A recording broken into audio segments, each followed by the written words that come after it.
नमस्कार, मैं हूं आपके साथ सीमा चौधरी और आप देख रहे हैं निकाय चुनाव का स्पेशल शो सिटी का सरताज कौन।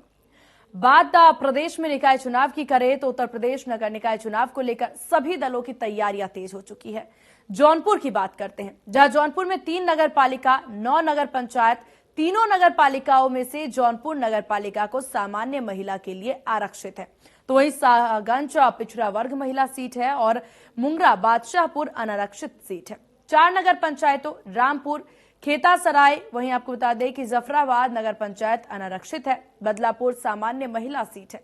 वहीं मछली शहर मंडियाहू पिछड़ा वर्ग सीट है। गौरा बादशाहपुर का अध्यक्ष पद अनुसूचित जाति महिला सीट है। इसी तरह केरारत सीट पिछड़ा वर्ग के लिए आरक्षित है। जौनपुर में नगर पालिका सीट के लिए टंडन परिवार पर सबकी नजर रहती है। सामान्य महिला के लिए आरक्षित यहां दशकों से दिनेश टंडन तो कब्जा रहा है, और वहीं अगर बात की जाए तो कभी उनकी पत्नी माया टंडन तो कभी दिनेश टंडन यहां पर बनते नजर आए हैं। दिनेश टंडन बसपा से उम्मीदवार रहते हैं और इस बार दिनेश टंडन की पत्नी माया टंडन एक बार फिर मैदान में है। वहीं भाजपा से दर्जनों उम्मीदवार टिकट के लिए मैदान में हैं। सपा के भी कई मजबूत उम्मीदवार हैं। बात शाहगंज की करें तो बीजेपी पर सीट बचाने की चुनौती है। नगर पालिका परिषद शाहगंज की अगर बात करें तो यह सीट भी पिछड़ा वर्ग महिला के लिए आरक्षित है। यहां बीजेपी का दबदबा है। बीजेपी से प्रदीप जायसवाल की पत्नी गीता जायसवाल यहां की चेयरमैन है। इस बार प्रदीप जायसवाल की पत्नी बीजेपी से दावेदारी कर रही हैं। इसके अलावा भी बीजेपी से कई और दावेदार भी दावेदारी पेश कर रहे हैं। सपा बसपा से भी उम्मीदवार ताल ठोक रहे हैं। सबसे ज्यादा वोट वैश्य बिरादरी का है, जिसके बाद मुस्लिम मतदाता का भी नंबर है। यहां कुल मतदाताओं की संख्या 24,030 है और सपा बीजेपी में कांटे की टक्कर यहां पर देखने को मिल रही है। वहीं नगर पालिका परिषद मुंगरा बादशाहपुर सीट अनारक्षित है और इस सीट पर बीजेपी का कब्जा है। मुंगरा बादशाहपुर की भी लगभग स्थिति यही है कि हर दल से प्रत्याशी मैदान में है यहां पर, और इस समय यहां शिव गोविंद साहू भाजपा से चेयरमैन है और दावेदारी भी कर रहे हैं। इसके पहले यहां कपिल मुनि समाजवादी पार्टी से चेयरमैन थे और इस बार भाजपा से दावेदारी कर रहे हैं। यहां कुल आपको बता दें कि 27,700 के करीब मतदाता है। सपा और बीजेपी की लड़ाई यहां पर भी मानी जा रही है। अब बात बदलापुर नगर पंचायत की करें तो यहाँ स्थिति आरक्षण की स्थिति सामान्य महिला सीट है। नगर पंचायत बनने के बाद दूसरी बार चुनाव यहां होना है और इस सीट से कई स्वर्ण उम्मीदवार ताल ठोक रहे हैं। अन्य पार्टियों के दावेदार भी जीत की उम्मीद लगाए यहां बैठे हैं। वहीं मछली शहर नगर पंचायत की सीट पिछड़ा वर्ग के लिए आरक्षित कर दी गई है। यहाँ करीब 17,000 मतदाता हैं।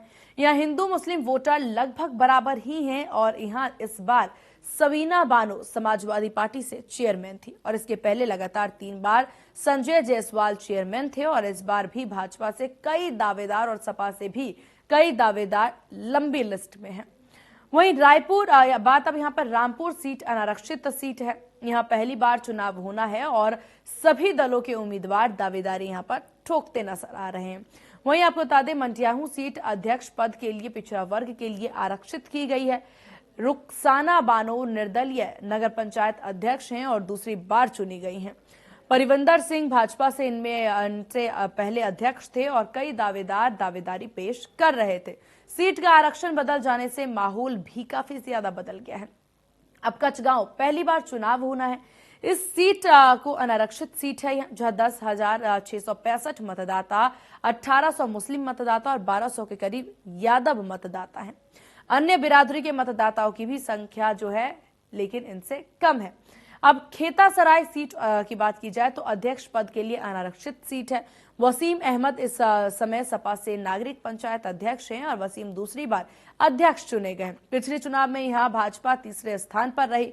यहां मुस्लिम मतदाताओं की संख्या काफी अधिक है और उनके बाद यादव वोटर है। कुल मिलाकर के यहां सपा का दबदबा माना जा सकता है। अब यहाँ पर देखिए गौरबा बादशाहपुर नगर पंचायत का चुनाव पहली बार यहाँ होना है और यह सीट अनुसूचित जाति महिला के लिए आरक्षित है।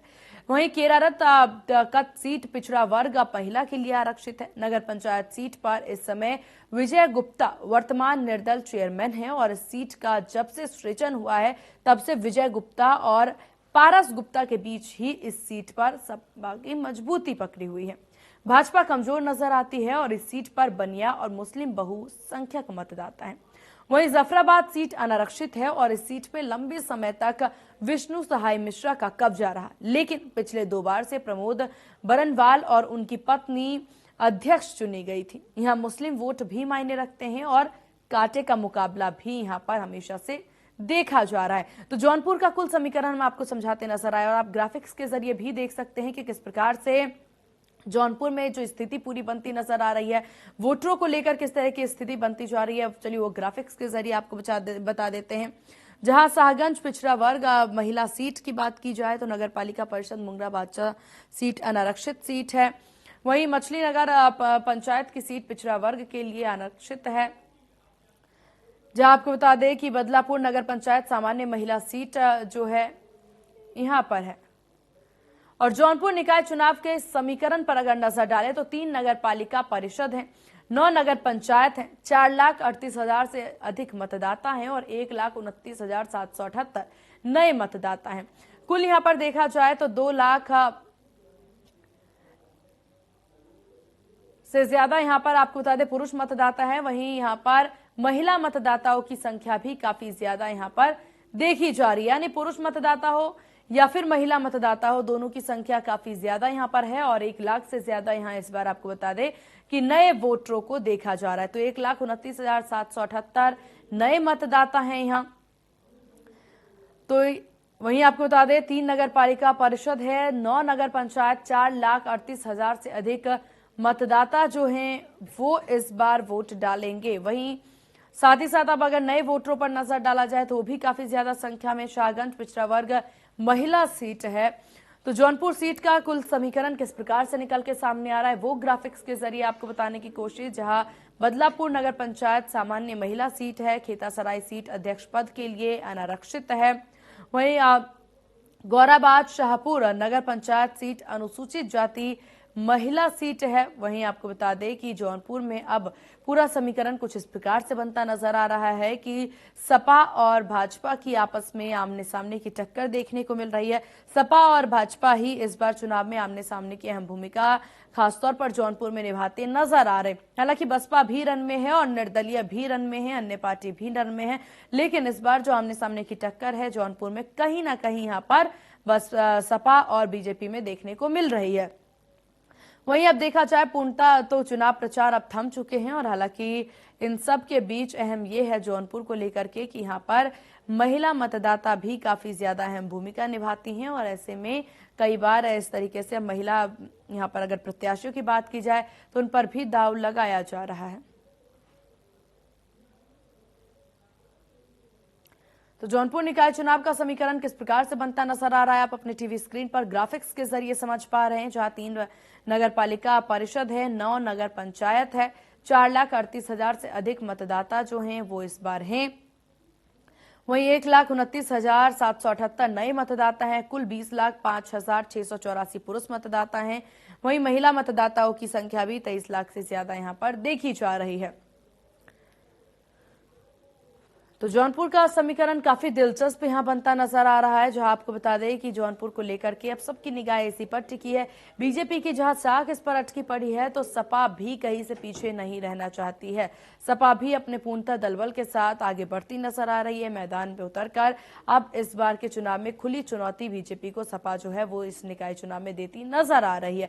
हालांकि इन सब के बीच अगर बात बसपा की जाए तो बसपा के द्वारा ना तो इतना कुछ अहम चुनाव प्रचार देखने को मिला और ना ही कुछ कवायद अहम तौर पर देखने को मिली है। लेकिन बावजूद इसके बात बीजेपी की जाए तो बीजेपी फिर चाहे नगर निकाय चुनाव हो, विधानसभा चुनाव हो या लोकसभा चुनाव हो, हर चुनाव में पुरजोर कवायद करती नजर आती है और उनके लिए चुनाव कितना ज्यादा अहम है ये बीजेपी हर बार साबित करती है, जैसे कि इस निकाय चुनाव में भी साबित करती नजर आए। खुद सीएम योगी आदित्यनाथ निकाय चुनाव का प्रचार प्रसार करते नजर आए, जगह जगह जाकर जिलेवार तरीके से जाकर के यहाँ पर आम जनता को वोटरों को साधने की पूरी कवायद करते हुए सीएम योगी आदित्यनाथ नजर भी आ रहे थे। विकास का मुद्दा इस बार भाजपा का है और वहीं बात सपा की जाए तो सपा भी अपने मुद्दों को लेकर के काफी ज्यादा सचेत नजर आ रही है। वहीं सपा के द्वारा अब हर बार यही कोशिश की जा रही है कि किस तरीके से जहां उनकी सीट है वहां पर अपनी सीट बचाई जाए और जहां उनकी सीट नहीं है वहां पर सीट कैसे हासिल की जाए, इसी की ओर लगी हुई है और इसी कवायद में सपा जो है पुरजोर कवायद करती नजर आ रही। सपा अध्यक्ष अखिलेश यादव की बात कर ली जाए तो अखिलेश यादव के द्वारा मेट्रो में भी प्रचार प्रसार किया जा रहा है, तो मेट्रो में भी प्रचार करने से नहीं थमे और एक अलग अंदाज में, एक अनोखे अंदाज में सपा अध्यक्ष के द्वारा ये प्रचार प्रसार किया गया मेट्रो में जाकर के। उसके बाद भी अगर अब बात यहाँ पर प्रचार प्रसार की जाए तो सीएम योगी आदित्यनाथ भी कहीं से पीछे नजर नहीं आए, जगह जगह जाके जनसभाएं करते हुए नजर आए। जनसभाओं में जाकर के बीजेपी की तमाम उपलब्धियां, फिर चाहे वो केंद्र सरकार की हो या फिर प्रदेश सरकार की उपलब्धियां रही हो, हर एक उपलब्धि को हाईलाइट करते हुए, नजर डालते हुए वो नजर ही आए। तो पूरी कवायद यहाँ पर बीजेपी के द्वारा भी की जा रही है। अब अगर महिला यहाँ पर प्रत्याशियों की बात की जाए तो महिला प्रत्याशियों को लेकर के जिस तरह का समीकरण बनता नजर आ रहा है, उसे साफ जाहिर हो रहा है कि अब इस बार महिलाओं पर खासा ध्यान भी दिया जा रहा है। जहां बीजेपी भी बहुत सी जगहों पर महिला प्रत्याशियों को उतारती नजर आ रही है, तो सपा भी कहीं से पीछे नहीं है, उनके द्वारा भी महिला प्रत्याशियों को नीचे उतारा जा रहा है, महिला को टिकट दिया जा रहा है। ठीक ऐसे ही महिला वोटरों पर को भी साधने की पूरी कवायद है, फिर चाहे सुरक्षा के मुद्दे को लेकर के हो या फिर यहाँ पर जिस तरीके से बीजेपी के द्वारा माफियों का मुद्दा उठाया जा रहा है, कानून व्यवस्था दुरुस्त करने का मुद्दा उठाया जा रहा है, और इन सभी में सबसे ज्यादा जो दिक्कतें होती हैं देखिए महिलाओं को ही आती हैं, तो उसको लेकर के भी साफ तौर पर कहा जा रहा है कि किस प्रकार से यहाँ पर बचाव जो है वो किया जा रहा है। तो वहीं आपको बता दें कि पूरी कोशिश, पूरी कवायद यहाँ पर बीजेपी, सपा, बसपा सभी के द्वारा किया जा रहा है। अब हालांकि निकाय चुनाव है और निकाय चुनाव जो है वो जनता से संपर्क का चुनाव है, जनता के पास सीधे पहुंचने का चुनाव है, तो वोटरों के पास सीधे पहुंचने की कवायद भी तमाम दलों के द्वारा की जा रही है। अब इस चुनाव को न केवल सिर्फ एक निकाय चुनाव के तौर पर लिया जा रहा है, बल्कि इस पूरे चुनाव को यहाँ पर 2024 की लोकसभा चुनाव से जोड़ करके देखा जा रहा है, और इसीलिए मेहनत भी देखिए इसी प्रकार की देखी जा रही है कि जैसे कि ये चुनाव सिर्फ निकाय चुनाव या फिर सिटी का सरकार चुनने का चुनाव ना हो, बल्कि ये चुनाव जो है वो केंद्र का चुनाव हो, लोकसभा का चुनाव हो, और इसी बिहाफ पर यहाँ पर तैयारियां भी देखी जा रही है। ठीक उसी प्रकार से सीएम योगी आदित्यनाथ जिस प्रकार से विधानसभा चुनाव में कवायद करते नजर आए थे, उससे भी ज्यादा मेहनत इस बार वो निकाय चुनाव में करते नजर आ रहे हैं। अपने पूरे रिपोर्ट कार्ड को लेकर के वो पेश होते नजर आ रहे हैं।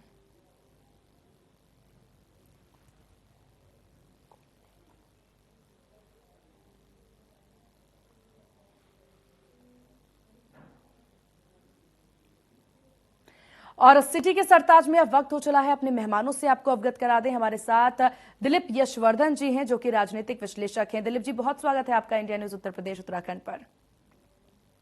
दिलीप जी, पूरा समीकरण देखिए जिस प्रकार से बनता नजर आ रहा है, कुल मिलाकर के बात अगर जौनपुर की जाए, जौनपुर में सपा और यहां पर बीजेपी के आमने सामने की टक्कर देखने को मिल रही है, उसको लेकर के आपकी क्या राय? और यहां पर बीजेपी जिस तरह की कवायद करती नजर आ रही है और सपा जो कि अपने टारगेट वोटरों को यहां पर रिझाने की कवायद करती नजर आ रही है, इस बार का समीकरण किस प्रकार से नजर आ रहा है?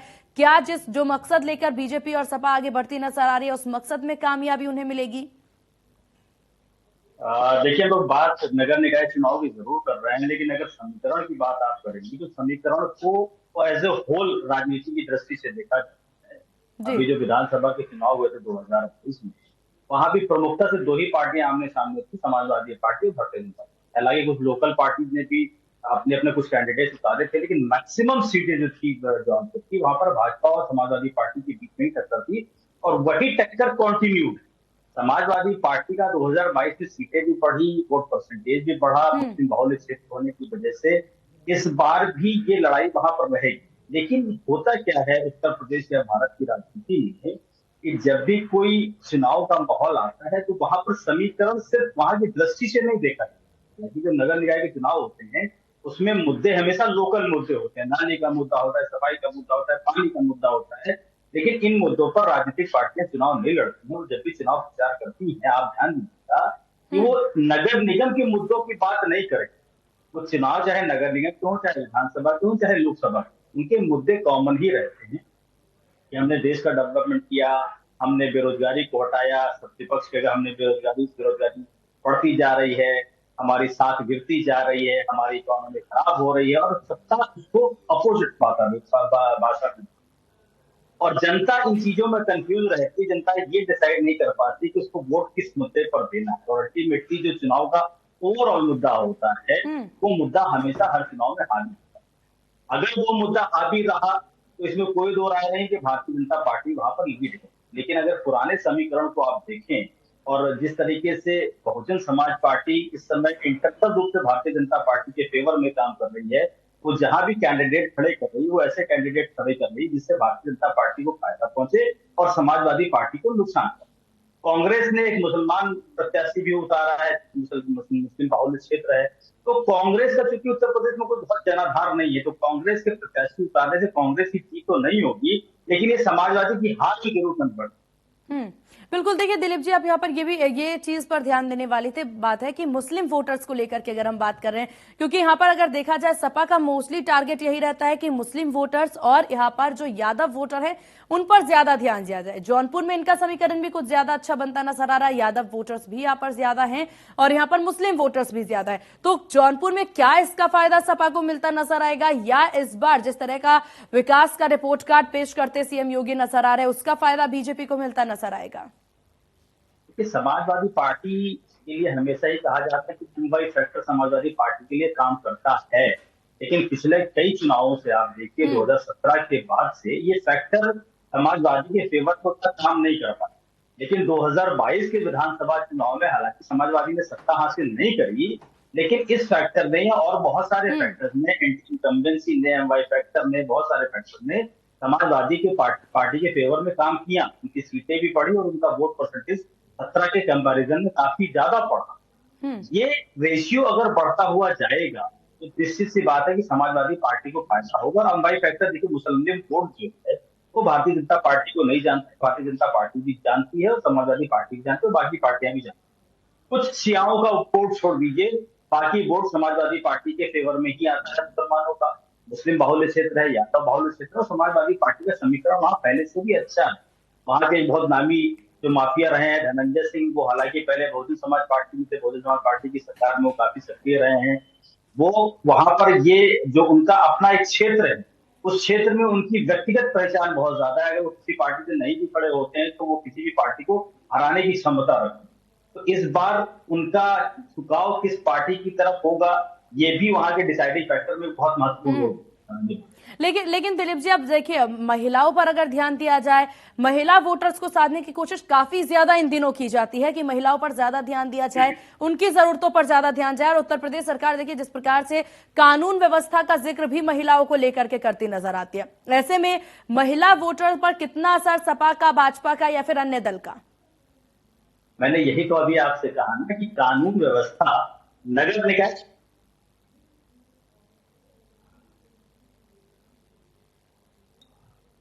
सारे मुद्दे ऐसे हैं जो महिलाओं के सशक्तिकरण की या महिलाओं के डेवलपमेंट की बात अगर आप करते हैं तो ये मुद्दे नगर निकाय चुनाव के नहीं, लेकिन सरकार या विपक्ष दोनों ही इन मुद्दों को लेकर के आता है। वो महिलाओं के प्रति अपराध की बात करेंगे और सरकार ये कहेगी कि हमने महिलाओं की सुरक्षा में बहुत इजाफा कर दिया है, कहीं दंगे नहीं हो रहे हैं, कहीं कम्युनल राइट्स नहीं हो रहे हैं, और जनता इन चीजों में भ्रमित होती है। तो ये भूल जाती है कि हमें नगर निकाय के चुनाव में इन मुद्दों पे वोट नहीं देना है।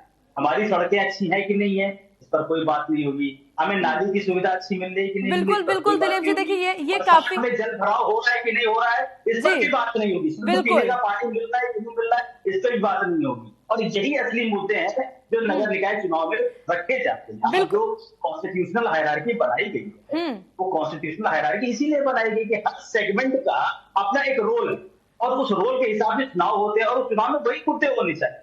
लेकिन ना तो सत्ता इन बातों को कभी हाईलाइट करती है, ना विपक्ष इन बातों को कभी अगेंस्ट में हाईलाइट करता है। और देखिए, और यही चीज ध्यान देने वाली बात होती है निकाय चुनाव के। अगर हमने पूरे देखिए दिलीप जी प्रचार प्रसार की बात कर ली जाए, या फिर अगर वहां पर पूरे जनसभाओं को देख लिया जाए, या विपक्ष के द्वारा जिस तरीके के दावे किए जाते हैं उन हर एक लाइन को देखा जाए, कहीं ना कहीं ये चीज होता ही नजर आ रहा है कि बात सिर्फ ये बात हो रही है कि देश में किस तरह से विकास कर रही है मोदी सरकार, या फिर प्रदेश में योगी सरकार किस तरह से विकास कर रही है। विपक्ष भी यही गिनाते नजर आ रहे हैं कि न केंद्र में किस तरह के काम हो रहे हैं और प्रदेश में किस तरह के काम हो रहे हैं। कोई इस पर ध्यान नहीं दे रहा कि कहां पर कितने गड्ढे हो रहे हैं, नालों की व्यवस्था किस प्रकार से है, पानी की व्यवस्था किस प्रकार से है, या फिर स्पेसिफिक अगर उस पूरे वार्ड की बात की जाए उस वार्ड की स्थिति किस प्रकार से है, इस पर कोई ध्यान देता नहीं नजर आ रहा है। प्रदेश सरकार भी वही रिपोर्ट कार्ड लेकर के पेश करती नजर आ रही है। देखिए, राजनीतिक पार्टियां जनता के माइंडसेट को जानती, कि जनता क्या सुनना पसंद करती है, जनता का माइंड किन बातों से दिलीप जी, डाइवर्ट होता है, माइंडसेट को साइकोलॉजिकली जानती है जनता या को फिर माइंडसेट बनाती है राजनीतिक पार्टियां? मैं कहने कह रहा साइकोलॉजिकली जनता का माइंडसेट इधर डाइवर्ट होता है, किन बातों को सुन करके जनता आकर्षित होती है। अगर आप ये कह देंगे कि हमने इस वार्ड की 75 नालियां सही कर दी, तो शायद जनता का आकर्षण आपकी तरफ नहीं बढ़ेगा। लेकिन अगर आप कहते हैं कि एक हमने बहुत बड़ा मंदिर बना दिया, तो जनता आपकी तरफ पूर्ण रूप में आकर्षित हो जाएगी। तो जो राजनीतिक पार्टियां होती हैं वो ह्यूमन साइकोलॉजी से खेलना बहुत अच्छी तरीके से जानती है, और उन्हें पता होता है कि ह्यूमन माइंड को या ह्यूमन नेचर को क्या चीज अच्छी लगती है और किन चीजों को अच्छा लगा करके उनकी इच्छाओं को वोट में कन्वर्ट किया जा सकता है। और ये एक्सपेरिमेंट वो एक बार नहीं कर चुके हैं, ये एक्सपेरिमेंट को कई बार कर चुके हैं, और उस एक्सपेरिमेंट में वो सफल हो रहे हैं। और वो सफलता से कोई कोई सूत्र आपको अगर सफलता दे रहा है तो वो सूत्र सही है या गलत है, लोग उस पर काम नहीं करते हैं, वो सफलता को देख के उस पर आगे। बिल्कुल। और दिलीप जी देखिए, आपने यहाँ एक बहुत अहम मुद्दा यहाँ पर एक विषय, एक शब्द का आपने, मंदिर की बात, जो कि भावनाओं से जुड़ी होती है जनता की, साइकोलॉजिकल आपने बात की कि साइकोलॉजिकल जो है, जो तमाम दल है वो यहाँ पर खेलते नजर आते हैं। तो यहाँ पर अब राम मंदिर का मुद्दा अगर बात कर लिया जाए निकाय चुनाव पर, क्या ये भी भारी पड़ता नजर आएगा यहाँ पर अन्य दलों के द्वारा? देखिए, राम मंदिर का तो मुद्दा ऐसा है जो हर चुनाव पर, या यूं कह लीजिए कि देश की जो ओवरऑल राजनीति है उस राजनीति तरीके से भारी, और पिछले कई दशकों से भारी। और वही एक ऐसा मुद्दा है जो भारतीय जनता पार्टी को सक्रिय राजनीति में लेकर के आया, और उसने आगे चल के उसकी सरकार बनाई, बचाई और आगे भी बनाई। बिल्कुल। और दिलीप जी देखिए, कितनी समझने वाली बात है कि विपक्ष इस मुद्दे को अभी तक अच्छे से समझ ही नहीं पाया है कि राम मंदिर कितना अहम मुद्दा है। यहाँ पर विपक्ष इस बात को समझ ही नहीं पा रहा। विपक्ष सारे मुद्दे को घुमा देता है, लेकिन राम मंदिर के मुद्दे पर वो सही से यहाँ जनता के सामने पेश ही नहीं कर पाता। क्या ये एक और अहम वजह मानी जा सकती है बीजेपी की जीत का? मैडम, अगर आप ध्यान से सुनेंगे इस पॉलिटिकल स्टेटमेंट को, तो सत्ता और विपक्ष दोनों एक ही भाषा बोलते हैं। और सिर्फ इतना है कि एक पॉजिटिव डायरेक्शन में बोलता है, दूसरा नेगेटिव डायरेक्शन में बोलता है, लेकिन दोनों का स्टेटमेंट एक ही होता है। और दोनों इस बात से भटके, देखिए सत्ता तो जानबूझ के भटकाती है। सत्ता तो हमेशा अपने अचीवमेंट्स को, बड़े अचीवमेंट्स को जो जनता की नजर में आते हैं, जिन्हें मीडिया कवर करता है, जिन्हें अखबारों में जगह मिलती है, या जो विषय का मुद्दा बनते हैं, इन बातों पर चर्चा होगी, तो जो चर्चा का विषय होता है, जनता हमेशा, राजनीतिक पार्टियां, सत्ता हमेशा उस मुद्दे को लेकर के आती है। ये विपक्ष का काम होता है कि सत्ता जनता को सही आईना दिखा रही कि नहीं दिखा रही ये बताए, लेकिन विपक्ष भी इतना समझदार नहीं होता, वो भी सत्ता की भाषा बोलने लगता है, बस उल्टी बोल पर फिर बदलाव। बिल्कुल बिल्कुल। और ये समझने वाली चीज है कि विपक्ष का आखिरकार क्या अहम कार्य है और क्या किरदार उन्हें निभाने की जरूरत है। आपका बहुत शुक्रिया दिलीप जी, इंडिया न्यूज उत्तर प्रदेश उत्तराखंड को अपना कीमती वक्त देने के लिए। तो सिटी के सरताज में आज हमने बात किया जौनपुर के विषय को लेकर के। जौनपुर का समीकरण हमने जाना और देखा कि किस प्रकार से यहाँ पर कौन सा दल, किसका दबदबा यहाँ बनता नजर आ रहा है। फिलहाल मुझे दीजिए इजाजत, बने रहिए इंडिया न्यूज उत्तर प्रदेश उत्तराखंड के साथ। नमस्कार।